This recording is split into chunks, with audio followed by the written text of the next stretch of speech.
What's up, everybody? This is the talented Mr. Taco from the Daily Sporting coming to you with another edition of This Week in Fantasy Basketball. What we're doing today is we're running down some of the injuries, some of the players that we're going to be looking at as far as minutes are concerned, injuries are concerned, and some open situations that need some interpretation. I think that as most people are, you're either in your semifinals or in your finals. Most people probably are in your finals, while other people are in your semifinals getting ready for that last stretch. This is going to be where the money is made, where the wheels are burned, and where you can't hold anything back. As we know, Tyrese Halliburton is out with the knee injury. This is set up over the last couple of days where we don't think he's coming back for the rest of the season. We have another player that we know is going to be out for Tuesday, and that's Harrison Barnes. So what does that mean if you have, players that are on the Sacramento Kings? Well, let's take a quick look. If we look down here, one player, because we see that he's going to be out, that I kind of really like, and that's on the uptick right now, is going to be Dylan Wright. Currently, he's rostered in 54% of leagues. He's up 7% in the last day. But if we look at it, he's going to be getting the minutes. When he was getting his time with the Pistons, he was a decent point guard. So while his percentages aren't the best, he does offer a solid amount of minutes that he should be getting.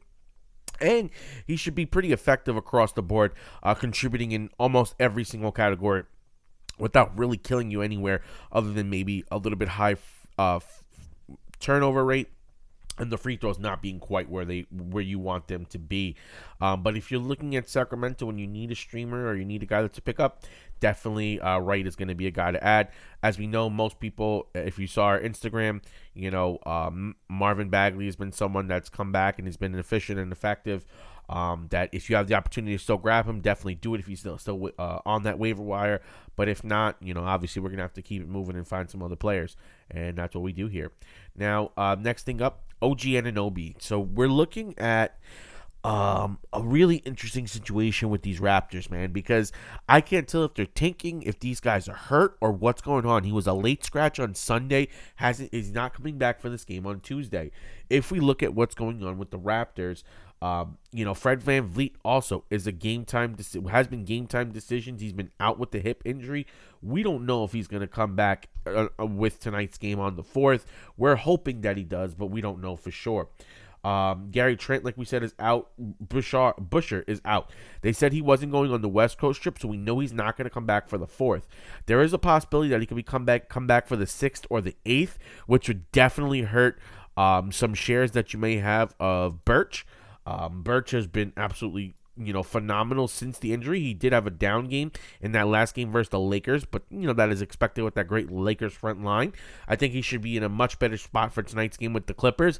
And then after that, we have to evaluate and see what's going to be going on with this playing time and how everything shakes out going forward. Anunoby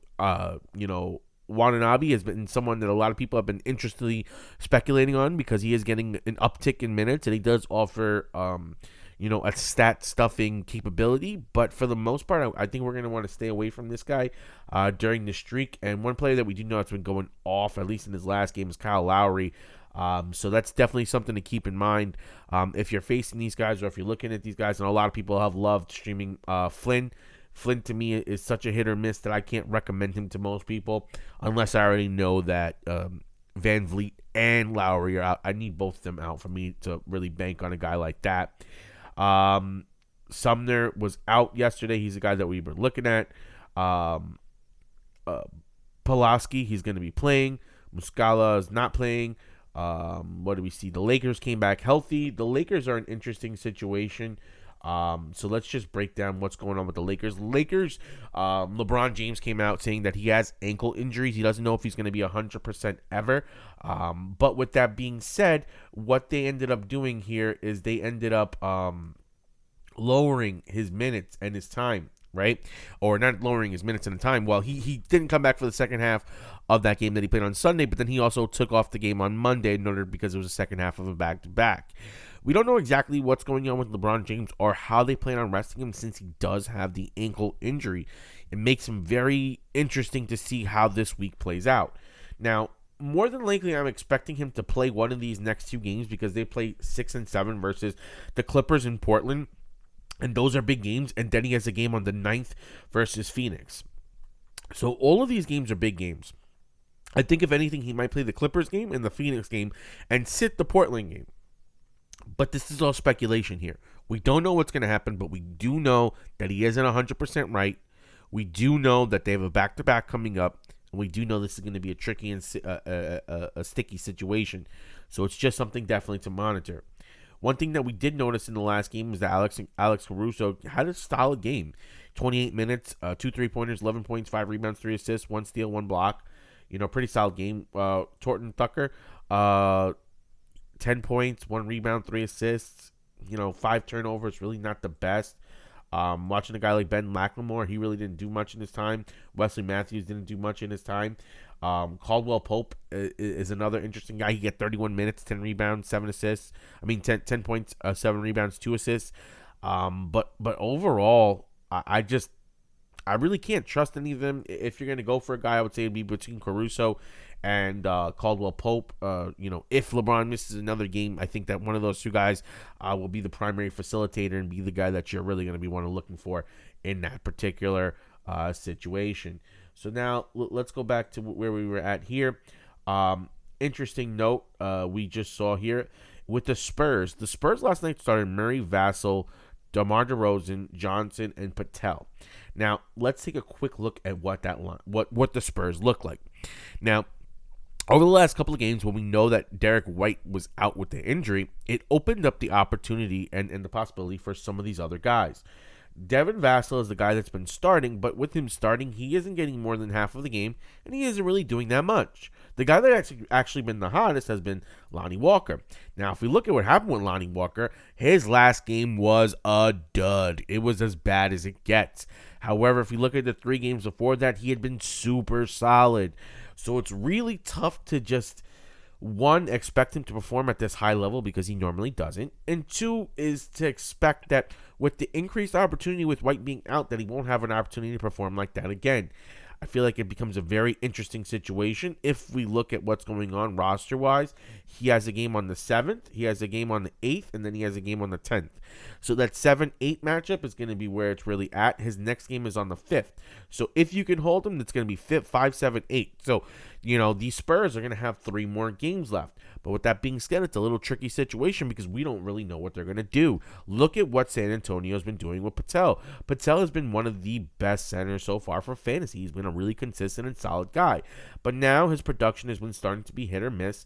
His consistency with minutes are starting to go away. As we saw with the last game, he only played 20 minutes. He got rested the game before that. He played 43, then he played 29, 26.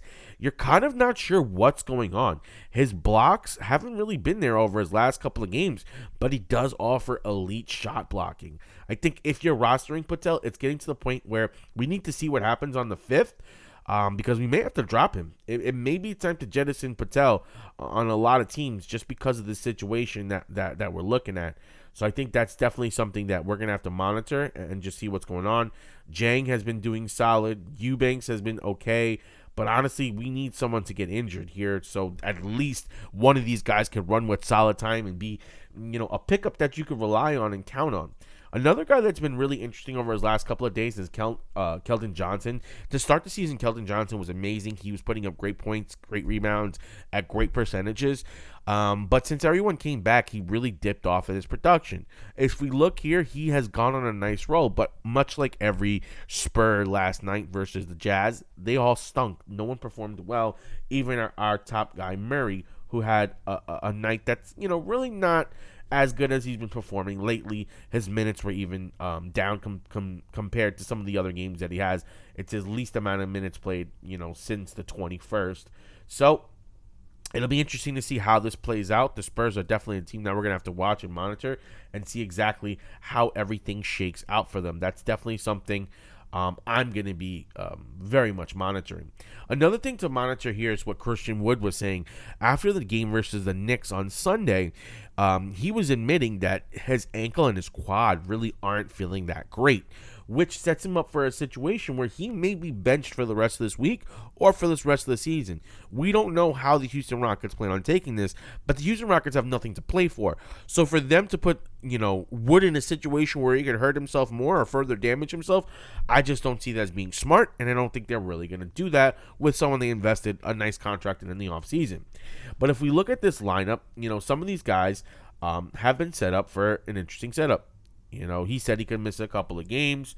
This definitely sits as Kelly Olynyk as being a great add if you haven't added him already. We had talked about him earlier in the season, but since his trade, he has been absolutely dynamite. He's definitely a guy that you want to hope that you're not facing, or if you are facing, you're going to have to make moves and make sure your roster is nice and tight because he could be blowing up. So he's definitely someone that we're going to have to monitor. But I think the two guys that we're going to look at that may get the minute bump here, Jason Tate. Tate has been pretty solid. His last game wasn't that great versus the Knicks, but overall he has been really solid. And he should get a good amount of minutes. And the other guy that we could look at is Kevin Martin Jr. He's another guy. His upside seems really interesting. He's been, in those last two games, been getting over 30 minutes. He's been scoring points. He's been efficient at the field. He doesn't get you much as far as assists go. He isn't really a three-point shooter. He doesn't get you that many steals, although he can get you some steals. But overall, not a bad pick, especially if you're streaming. He does have games 5, 7, and 8. So that means he does have a back-to-back here, looking at Friday and Saturday, which is going to be a good time for you to pick him up if you're looking at something that way. Now, another player that we saw an injury for was Nerlens Noel, and he missed the game on Monday because of this injury. If we look at what happened in that game on Monday, Taj Gibson stepped up. Taj Gibson's been getting the minutes, and if there's going to be no Nerlens Noel, he is going to play 30-plus minutes. And look at what he did. 600 from the field, 6 points, 12 rebounds, 2 assists, 5 blocks. Totally killed it. Great game. Great upside if he's going to be taking that role. He has games on 5, 7, and 9. The only problem is they're alternating games. So he plays the game on Wednesday, he plays the games on Friday, and he plays the games on Sunday. The problem with that is if Noel's come back, that definitely hurts his value. So it's kind of like a wait and see. If you do same day moves, you could add him the same day. If you got to worry about next day moves, I think it's an interesting proposition. You have to see if there's anything better on the waiver wire, but for an upside flyer, he's an interesting play. And again, we got to see what happens with Noel because there's a good chance that he may be declared out for this game versus Denver before the lineups even come out tomorrow. So that's definitely something you want to monitor, you want to watch, and you want to see what's happening. Reggie Bullock, we had spoken about him before on the Instagram page. Let's face facts. He's been pretty solid, getting you good percentages, good threes, some points, no turnovers, and some ancillary counting stats. They're not the best, but when we're streaming, we're looking for threes and solid percentages. He's definitely a good guy to look at. Now, another team that I wanted to take a quick look at was the Milwaukee Bucks. The reason why I want to look at the Milwaukee Bucks is because if we look at their schedule, they're playing 4, 5, 7, 10. So let's just look up. They're playing 4, 5, which is Tuesday, Wednesday. They're playing 7, which is Friday, and then they're off until 10. So after Friday, if you have to jettison your Bucks, jettison your Bucks. Especially if you're in the finals. At that point in time, you don't have to worry about them. Friday comes, Saturday, Sunday, boom, they're gone. You make your moves. You get someone that's hopefully playing a back-to-back on the weekend, or you're streaming on back-to-back days. That's definitely the way that you have to go with this. One player that we have to look for in particular is Bobby Portis. Bobby Portis has been a guy that we talk a lot about on here. He's been a solid guy throughout the season. As we see, his roster percentage is down to 49%. His last game that he played versus Chicago did great. 16, 14, 2 rebounds. Two steals, 1 block, no turnovers. The guy, when he plays, he's been pretty solid all season long. The question is he going to play and how much time is he going to get? Because we see here, there's been games that he gets 13 minutes, 19 minutes, 14 minutes. So it's a little bit tricky.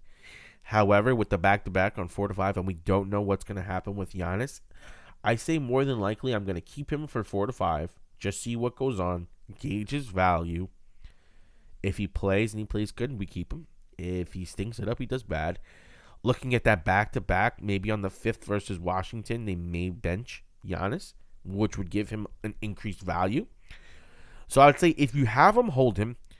See what happens tonight, then make the appropriate move. If you're looking at picking him up, I wouldn't. This back-to-back does offer some opportunity. If you're going to burn one move on it, I guess. But overall, I wouldn't. I would kind of stay away from the situation right now if you see him on the waiver wire. But if you roster him, I would say hold on for one more game. Let's see what happens after tonight, and then we can make the appropriate decisions on what we should be doing with him. Now, with that being said, I think we've covered everything that I want to cover for you guys today.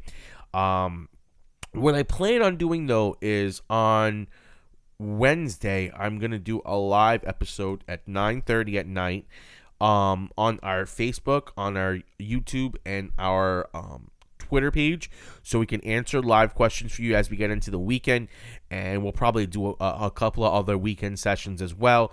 I'll be trying to go live or record a video every day for you guys to just break down what's going on, show you some of the matchups, show you some of the injured players, and just seeing what we could do to help make sure you guys win your leagues.